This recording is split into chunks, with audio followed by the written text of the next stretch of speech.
STEM Lyceums is the newest initiative that was launched in February of this year, and we welcome you to our cybersecurity webinar. If you're interested to learn more about CEE, the Center for Excellence in Education, you're welcome to visit the website cee.org and follow us on social media. CEE offers 4 cost-free programs: Research Science Institute, the USA Bio-Olympiad, the Teacher Enrichment Program, and STEM Lyceums. The Center for Excellence in Education was founded in 1983 as a nonprofit organization by the late Admiral Rickover. Admiral Rickover was known as the father of the nuclear navy and civilian uses of nuclear power. CEE's mission is to nurture high school and university scholars and careers of excellence in leadership in STEM, and to encourage collaboration between and among scientific and technological leaders in the global community. Today, we have the honor of hearing from 2 amazing speakers, Blythe Davis and Dr. Davina Pruitt. Blythe Davis is a user experience designer and researcher at Anaconda, Inc., a data science platform. She attended CEE's Research Science Institute,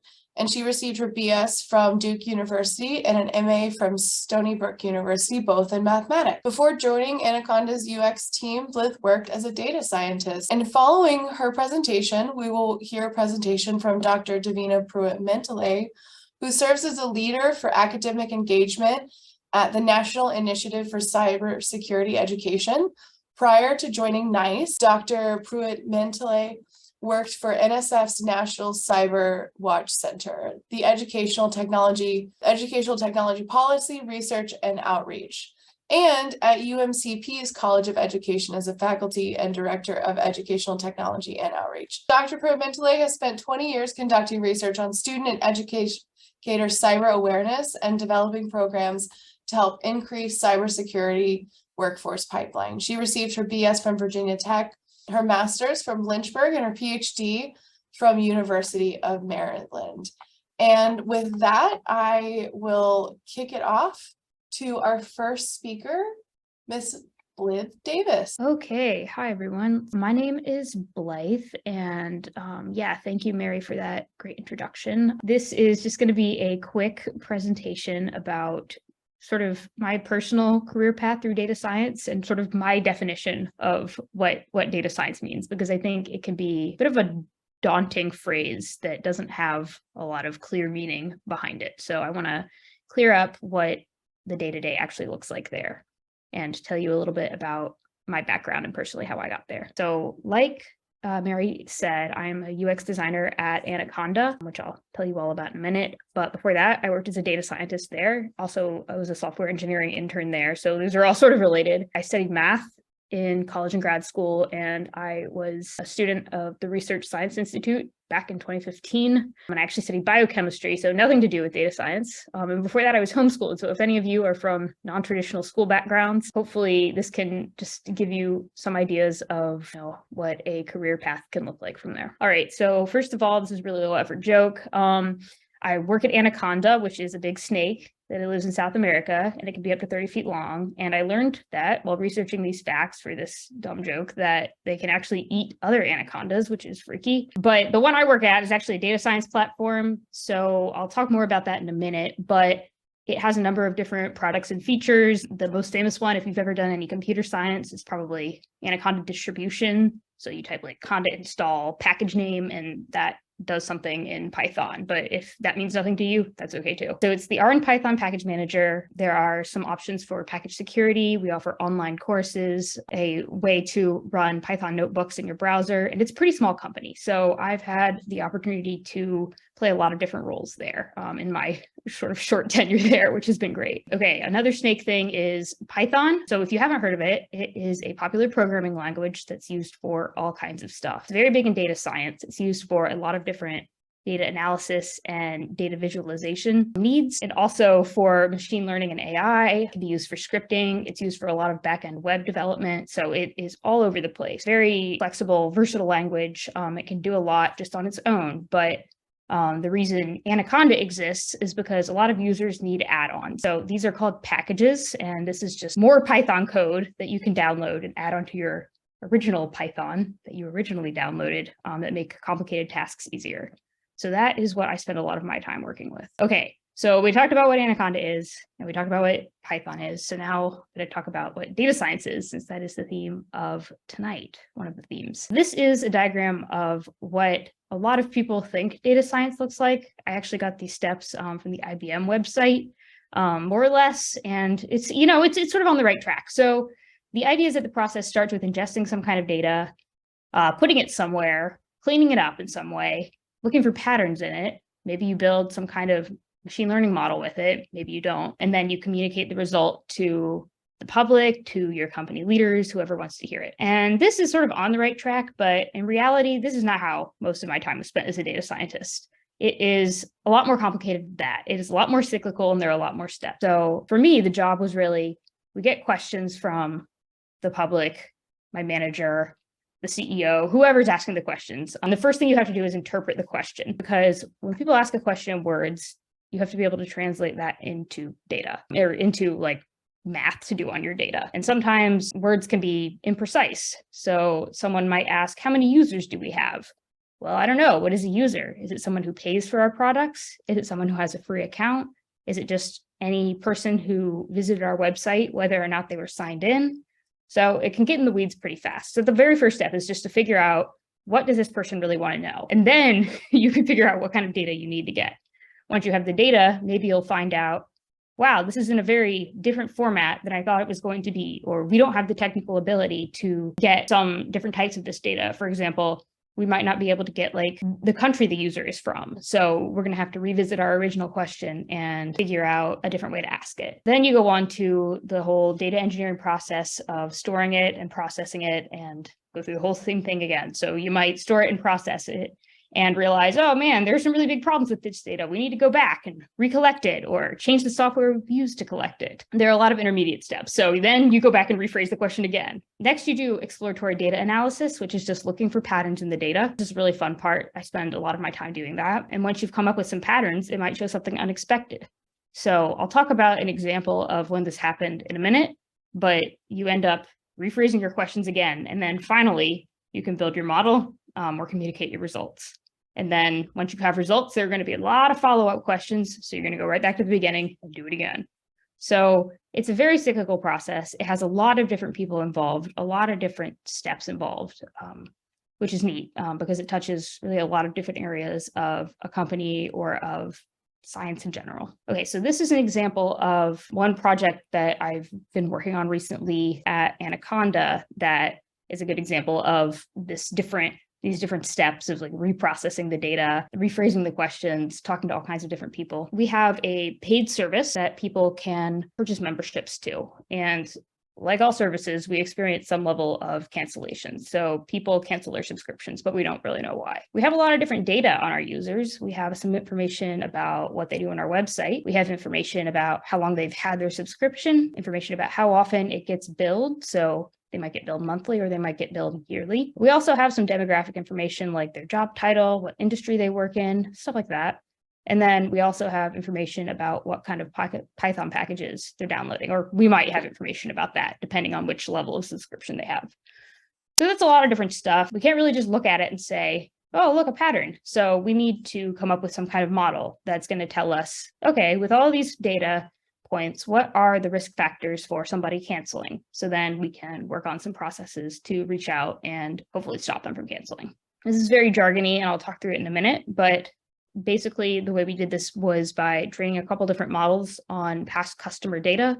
So we had a bunch of canceled and a bunch of active subscriptions, and we created a model that ended up being about 85% accurate for subscriptions for just one person. And it wasn't as great for bigger subscriptions with multiple people. We didn't have that much data. I'll talk about that in a minute. But this was a very cool application. We were able to generate these automated daily and weekly reports, and it automatically retrains monthly with new data. So as we get new cancellations and new customers, those get fed back into the model so it can get better and better. And obviously she's not here, but I just wanted to shout out the fantastic intern we had. Her name was Priyanka. She did some great work on this model. So there was a very basic thing and she improved it really greatly. So I don't want to take all the credit for this.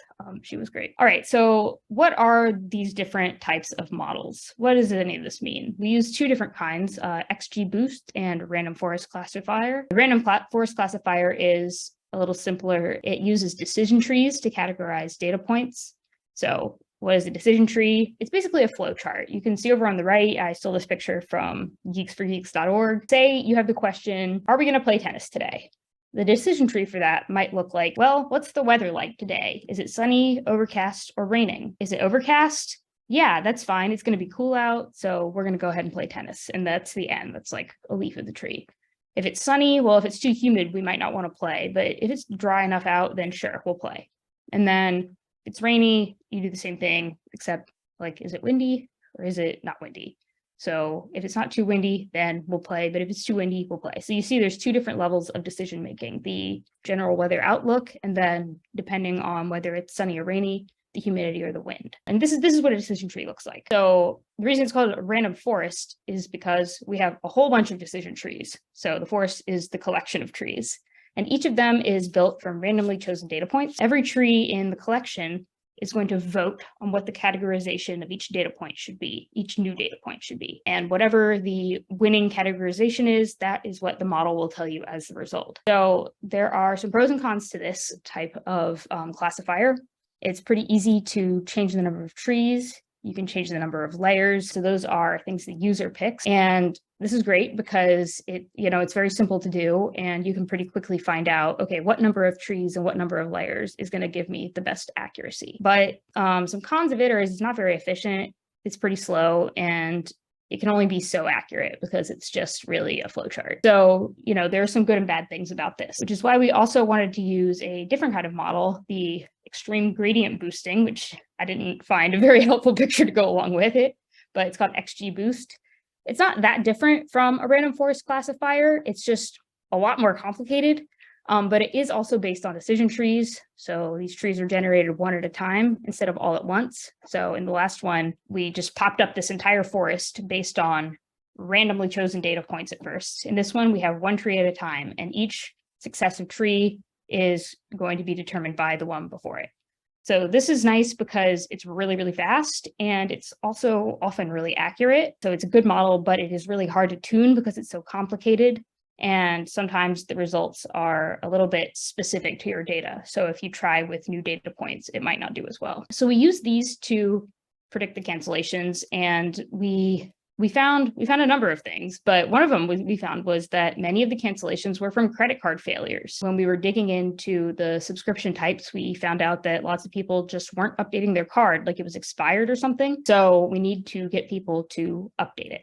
That's not at all the conclusion maybe we thought we'd draw. We thought it was going to be like, oh, they're not using our service, we're going to tell them to go use our service. But what we really needed to tell them was, you need to go update your credit card. So this was really interesting. So now what we're working on is coming up with a strategy to email customers and retry their cards to, maximize the likelihood that they'll go update it. And if they cancel, we have them fill out a cancellation survey. So just from that one initial question, how can we stop people from canceling? We've come up with this whole new campaign, and it involved working with lots of different people in the company. So our customer success, user care people, the data engineers, software engineers, user research team, and all kinds of other people. So this has been really fun for me. I've got to talk to all kinds of different groups at the company, and it's definitely a work in progress. Okay, so that is a really literal example of how we use machine learning at the company. But this is sort of a prettier example of data visualization, which is another important part of data science. This is a project I worked on during my internship using one of the libraries that we maintain to look at data in Python. So this is a map of the exoplanets that had been discovered by 2021. I probably ought to update it for 2022. But this is just using Python. This is completely built with Python. And you can see like at the middle, here's Earth. And all of these different blue points are different planets outside our solar system that have been discovered. And their sizes correspond to how big they are, but we can change that. We can make it how heavy they are. So now you see there's a big variation. There's some like really heavy planets. And then there are some really, really lightweight planets. And we can also color them similarly. So yeah, I guess it recolored them. So now the darker the color, the hotter the planet. All right. We can also filter by when they were discovered. So this is kind of fun. If you drag it back, you can see almost all of them were discovered after 2000. But then in sort of the 2000 teens, there was a really big boom in how many were discovered. Wow. So 2019, I think, was a very big year. It's a little bit fun. You can also filter by the potentially habitable ones, which are all really tiny and over here and barely visible. You know, which ones you could maybe get out of with a chemical rocket. There's like more information about this online. I'll send a link later. And things that we think might be exoplanets, but could just be, you know, other pieces of space stuff. So unconfirmed ones. Anyway, there's also just to look at the more mathematical abilities of Python and other kinds of things you might do in data science. Just a scatter plot of radius versus mass. So you can see there's not very much correlation, although it does look like maybe on average, increasing radius corresponds with increasing mass, but only a little bit. So anyway, this is not really a science lesson, just an example of one of the things that data scientists sometimes need to do. Probably not exoplanets. This was a very specific example, but I did think it was a lot of fun and just one of the many ways in which Python is very powerful. So now I will get through the rest of this. What do I do all day as a data scientist? Let me walk through what I used to do. So as a software engineering intern, I made a lot of data visualizations because that's what the team I was on mainly did. I updated a lot of outdated code and wrote documentation, and then made a lot of code improvements based on GitHub issues and answered user questions. So if you think that software engineering sounds like a good career for you, those are probably a lot of the things you'll be doing much of the day if you work at a company that maintains open source software. So as a data scientist, if that's something interesting to you, I was able to do a lot of different things at Anaconda because it's pretty small. I worked on building data pipelines,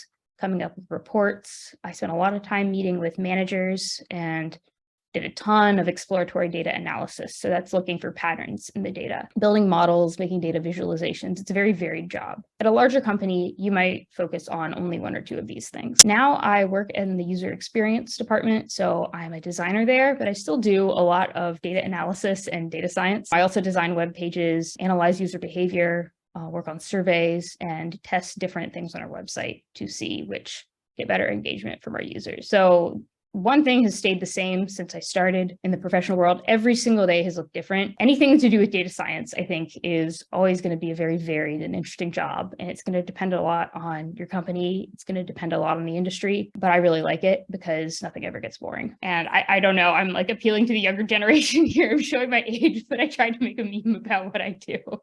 So basically, I think there are a lot of different conceptions of what data science is out there. My coworkers think I'm really nosy because I'm always asking them for access to data. I'm asking them, what are our users doing? Like, I want to watch what they're clicking on the website. I think my family just, I don't know what they think I do.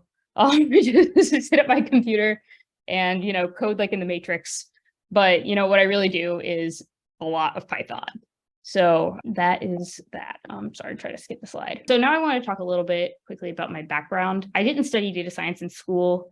I thought I was going to go into academia for math, but once I got to grad school, I realized, you know, in my free time, I sure like doing a lot of things other than math. I have really scattered interests, and I don't think that getting a PhD and staying in this route is going to check all the boxes for me.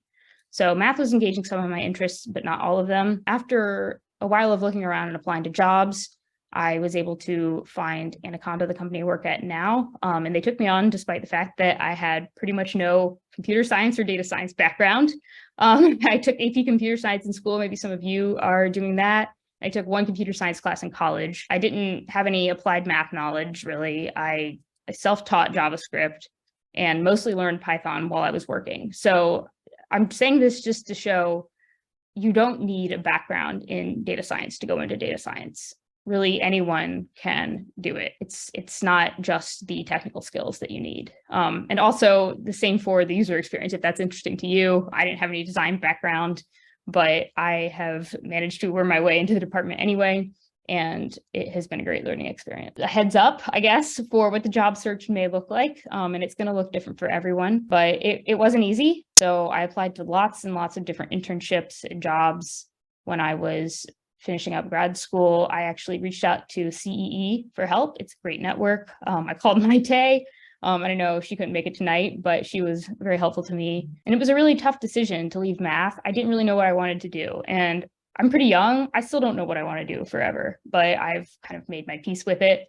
And I'm very happy in my career where I am right now. So, you know, if you're ever feeling anxious about what you want to do when you're an adult, or how you're going to make it through the job search. Don't worry, it's tough, but it's going to be all right. And I just wanted to say, like, the background I had, I'm glad I did. So as a math major, a math student, I wrote a lot of proofs, and that taught me a ton of analytical thinking. So it's also helpful for writing logical code and writing documentation. It told me to be really rigorous with my words. Same with reading research papers and textbooks. Making it through other people's math writing made it pretty easy to get through other people's code and documentation. It's been really helpful. I didn't have the easiest time in school. And I mean, math homework is hard for everyone. So dealing with these like failed proofs, bad exam grades, stressful times, this is really helpful in my professional life. I've had failed experiments. I have looming deadlines, the company changes direction, the budget changes. So that's taught me a lot. I was a TA in college and grad school, and actually also at RSI. So doing that and writing research introductions for a more general background has been really helpful in me learning how to explain data to lots of different audiences. As a data scientist, I have to present to product managers, to software engineers, to user experience, to the entire different company, all the different departments. So you really have to know how to talk to different audiences. And I think that my teaching experience has really helped with that. And then finally, just struggling with homework and as a TA, trying to help other students who are struggling with homework and difficult concepts has been helpful as a user experience designer in figuring out where on our website or in our apps the user is going to struggle. So got a lot of user empathy, I think, from my background. And just as a heads up for those of you in high school, the group projects never end. No matter what your background is, you're going to have to do those, and those are going to turn out to be very useful in the future, but they do get better. I really like working with my coworkers now, so the group project experience, while still there, has really improved. So you'll get a lot of these skills, no matter what you major in. I think my point here is your background, if you're going into data science, it matters, but you can come from a lot of different backgrounds, and each of them will contribute different kinds of skills that'll be helpful to you. Okay, just to finish up, so some stuff I use all the time in my job. If any of this sounds interesting to you, here are some things that are helpful to know. So I use Python all the time. I used it in like every single step of the data science process, and I still use it a lot as a UX designer and researcher. So yeah, all the different steps, pipelines, models, automations, data visualization, it's all there. And if you're a Python person and you want to look into specific packages, here are just some of the ones that I use really often, plus Anaconda. I also used a lot of SQL. So this is a programming language that is used for accessing databases and making reports from data. So I use that pretty often. HTML, CSS, and JavaScript, I use those a decent amount also. They're good for testing different layouts and designs of the website. They're good for creating email and website templates, and they're also good for data visualization. GitHub, if you've maybe heard of that, if you've taken a computer science class, this is a pretty actually difficult thing to learn how to use, I think, if you don't have any background in it. So it had a very steep learning curve for me, which is why I put it on here, but it's very good for keeping things organized and sharing your code. So if you're so inspired, you get a head start on that. And then finally, as a designer, I use Figma, which is design software, all the time, and actually the scientific method.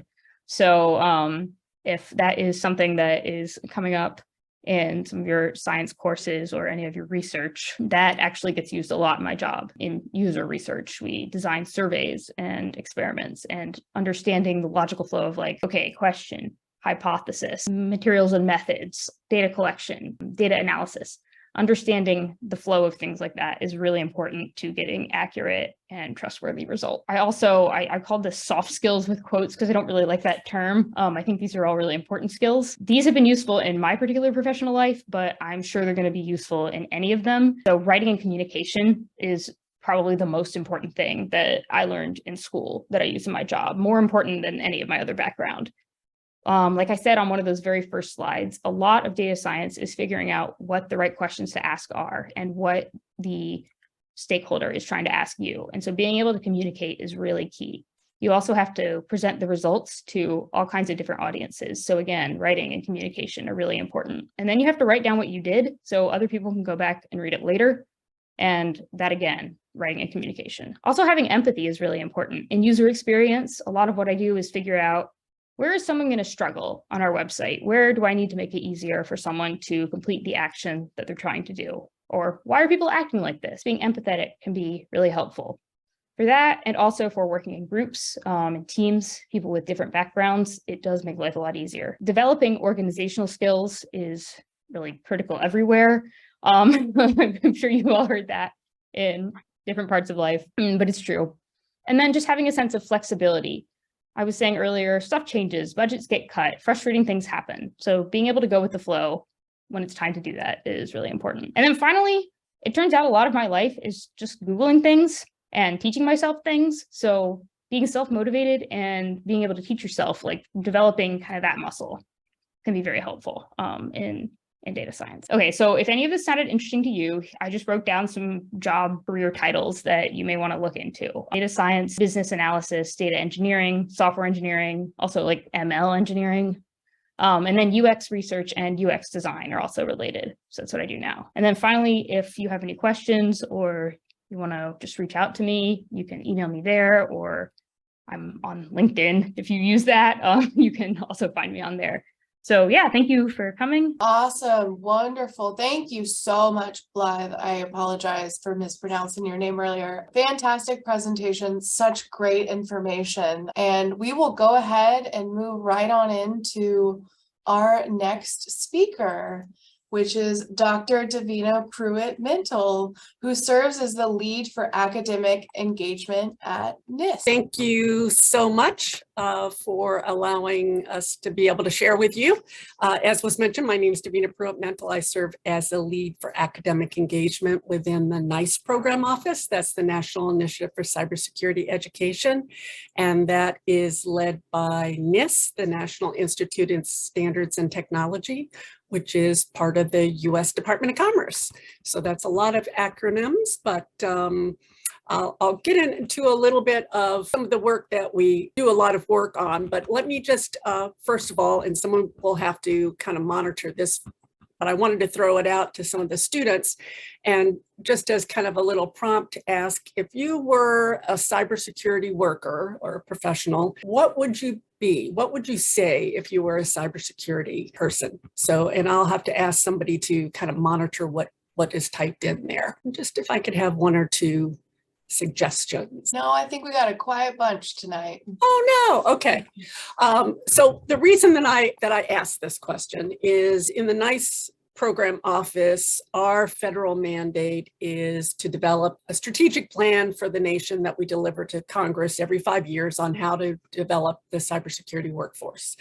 And so one of the biggest issues that we have is that when we ask this question normally, and it doesn't matter if it's educators or a person off the street or students or whomever, the one thing they usually say is, I want to be a hacker. They have this kind of illusion that if you're in cybersecurity, you're going to be in a basement with a hoodie, with a laptop, hacking into somebody else's stuff. And while that is an option, although not a good one, and I would not recommend that as a career piece unless it was one of the ethical hacking, there is a lot more in the realm of cybersecurity, and that's what I wanted to share with you a little bit today. So you can see from this kind of slide, cybersecurity is instrumental in financial systems, in the stock market, in water treatment, in sewage plants, in the electric grid, in healthcare, in solar, in bioinformatics, like, just your hotel keys or your driver's license, the strips on the back. There's the fish is called Charlie, and there's a dragonfly over on the side. Those are both drones, and they're declassified now, but they used to be used or were protocols for the CIA to collect information kind of in the piece. So the big picture here is that cybersecurity is not just a singular, like monolithic discipline. It's more like an adjective, like you're a cybersecurity engineer or you're a data scientist who knows a little bit cybersecurity or applies cybersecurity skills. So there are many venues, not just technical. There's, cryptology, there is law, there is policy, there's, business, linguistic, so many areas that you could go into in cybersecurity, not just technology. And this is kind of the real key that we keep trying to promote in the public. And so I know this is kind of a small little infographic, so hopefully they can share this if you're interested, or you can find it on our website. But the one nice thing about cybersecurity is it's probably not going to go away for a while. Globally, there is a large number of job openings. Even in the US, it's over 500,000 job openings. Those are not just in IT, those are in a wide swath of areas that make use of cybersecurity skill set. Entry-level positions are, they pay nicely. There are multiple pathways to get into it. You don't have to have a 4-year degree. You can have an associate's degree. You can go through CTE programs or early college programs or certifications, or kind of learn some of the things you're on your own. So there's a wide variety of opportunities and a wide range of pathways to get there. One of the things I mentioned that our NICE program office sits within NIST. So NIST is one of our key aspects is standards. We develop standards for just about everything. And one of the pieces that we work really tightly with is what we call NIST Special Publication 800-181, which is the NICE Workforce Framework. So that's a way of categorizing the different categories of cybersecurity. And so there are 7 kind of broad buckets of cybersecurity, and then there are 52 work roles. Those are all coded. Those are cross-coded with the Department of Labor with their standard occupational classification codes, so that when you go to the U.S. Department of Labor's, data to find out, do I want to become an underwater basket weaver? Well, probably if you look that up, you wouldn't find it. But the idea here is that you use the data to kind of forecast, are there going to be job openings 10 years from now, or after I exit out of investing time in and finances for education, is there going to be a job for me, and how well does it pay? And so one of the ways that we're able to collect that is by codifying, or a way of classifying not only the broad areas of cybersecurity, but also the different work roles that then feed into the Department of Labor. So securely provision, for example, is building things securely from the onset. So if you're an engineer, you're going to build something that's secure from the start. Or if you're a software or app developer, you want to make sure that you build it with security in mind, not that you build kind of a widget and then you add security on after the fact. So you want to build it as you're constructing it. Investigate is like our digital crime and digital forensic. The oversee and govern is where we have instructors that teach cybersecurity, or researchers, or policy, or legal, or your business analyst are in that category. So there's ways of kind of classifying this, and then there are knowledge and skill statements that we have that allow you to go in and say, okay, I really kind of enjoy, doing X, Y, and Z, so I might be more inclined to this particular area of cybersecurity. Let me see what skills I already know, and what do I need to, is there something I can learn on my own during the summer or in a camp, or do I need to go into a community college or into a 4-year program or a master's program? So that's the skills and the knowledge that are needed to perform particular tasks. And those tasks are what describe particular work that goes into the work role that is then aligned to job descriptions. So if you're in a small company, you might have 4 different work roles. If you're in a large company, you might have just 1 or 2 work roles, but that's how all of this kind of fits together. So just to give you some of the, in this securely provision, that might be a software developer you might have heard of, or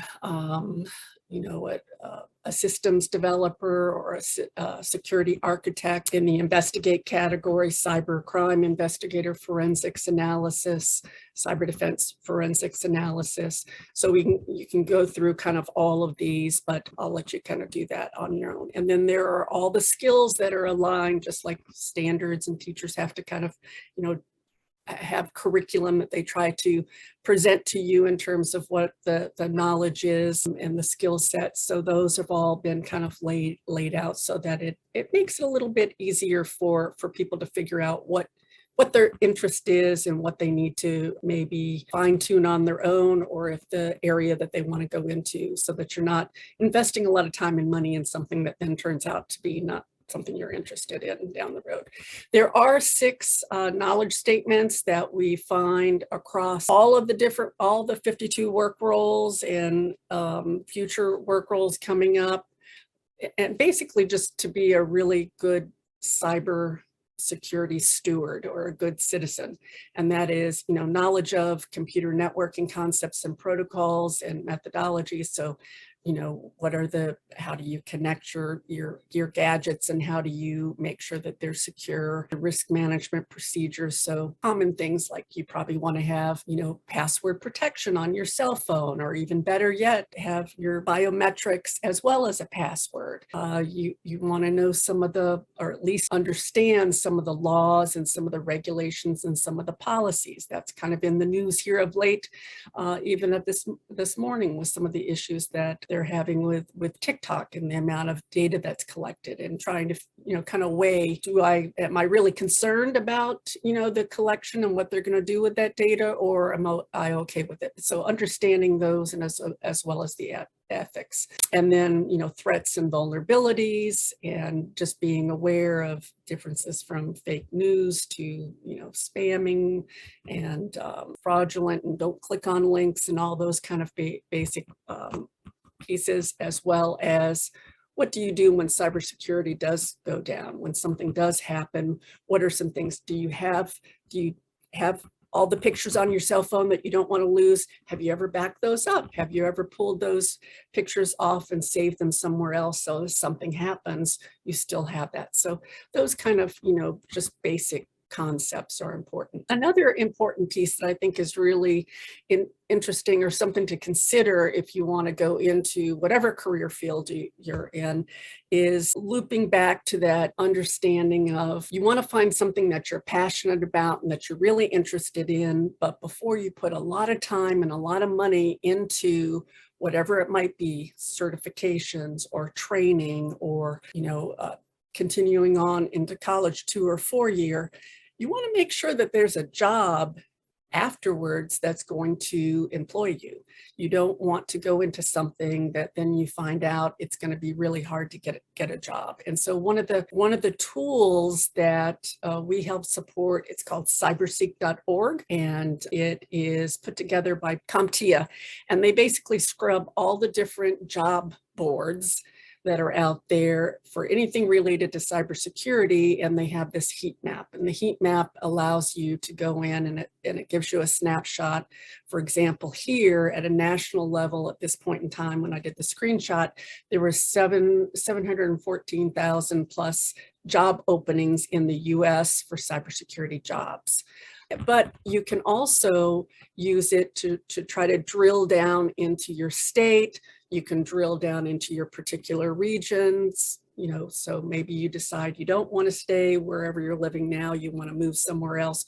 What are the job areas what are the job openings in that area? And you can see that it also tells you a little bit about, not only the job areas, but the job titles that you might be interested in searching for. It tells you the certifications that are more highly requested. So it gives you kind of a little bit of interest in, or a little bit of information on what areas that if you want to try to drill down to that. So for example, here for this particular location, you see that there's a lot of people that have Security Plus, which is right now kind of the default for cybersecurity. They're teaching this in the CTE programs in high schools, but it also gives you some of the other certifications that are highly sought after, and then some of the job titles, just so that you can figure out, is what I am really passionate about, are there jobs in my area for that? Or do I need to move to a new location, or consider maybe a different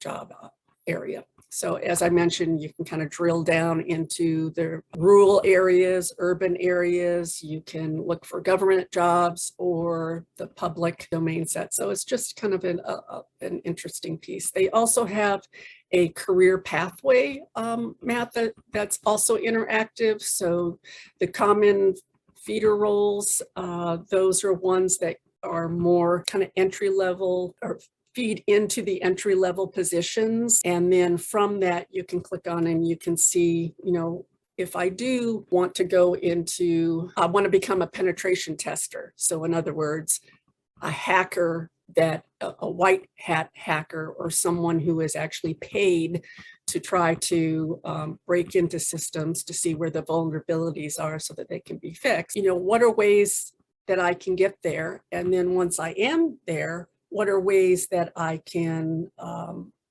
move up the ladder, the career ladder? What are some other options? And so it gives you a little information there. The average salary, that salary is going to change from whatever location in the US you're in. It tells you the common titles, requested education.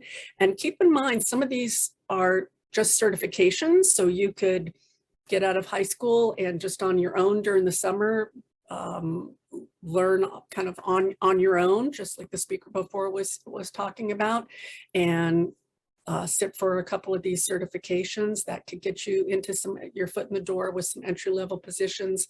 A lot of associate programs, community college also is a pathway in, as well as a 4-year. And you don't need to necessarily have a degree in computer science or engineering or IT. You can have an English major or an anthropology major or a criminal justice major or a public policy. They're a wide range. And then whatever flavor of cybersecurity that you become, that you get hired into, you can kind of learn a little bit on your own. And then there was some top skill required again for this area. So Python is one that was mentioned earlier, as well as Linux is another kind of area.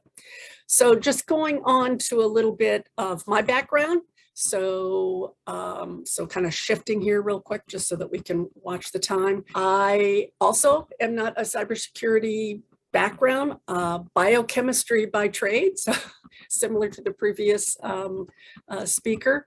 And I actually, one of my first jobs was testing JP5 jet fuels with my biochemistry degree at the Naval Research Lab down in DC, and got kind of tired of just looking at titrators and jet fuels. As you can see here, it's kind of boring and not talking to people. So moved over and decided to get more into the education side of the house. And from that, not only taught chemistry at 2-year institution, 4-year institution, then taught actually chemistry and physics in high school, went back and got my Ph.D. at Maryland and served as faculty within the College of Education at University of Maryland, and really got interested in, a lot of my research was around cyber ethics, cybersecurity, cyber safety.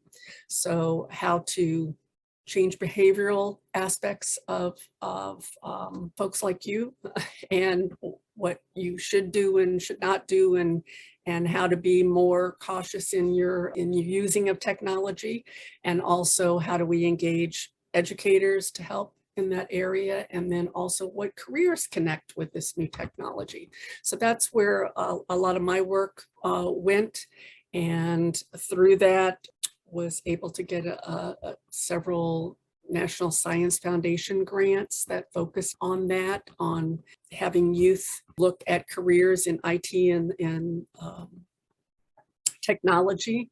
And somehow that made the bridge over between what I call C3, cyber ethics, cybersecurity, cyber safety, and what career options blended over. And after years of doing that and teaching at the university, was pulled over into NIST in developing in the NICE program office. So trying to develop cybersecurity workforce. And so my portfolio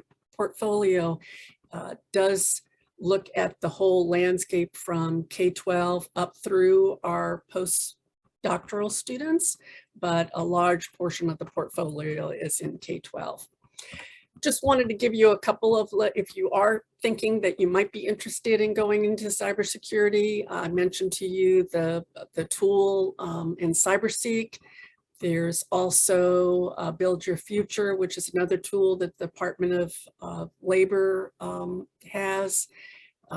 My Next Move is another one that has an interest profiler. And then again, you can go in and you can try to figure out, what's the forecast for that particular career 10 years from now, 20 years from now.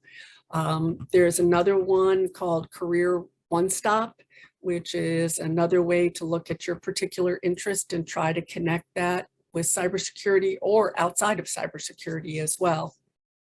But a lot of these are also, you can maneuver around and you can find what internships might be available. And that, I think, is becoming more and more important.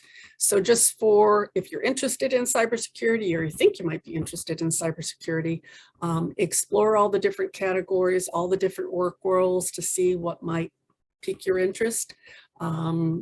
And then investigate, kind of dive in and see what are the skills, what is a day in the life. There's lots of videos out there of the different, what the people do, how they got there, and just kind of explore that. But then also try to get your feet wet in externships, in speakers, in clubs, in competitions.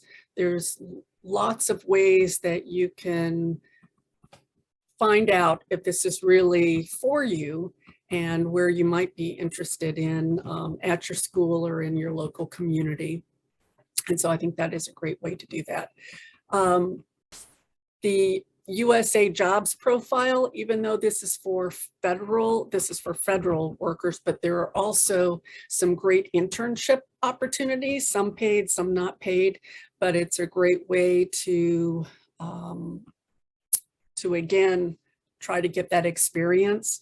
I should also mention that the State Department has a virtual internship program where all the federal agencies throughout the year hire virtual interns to work in a variety of different areas.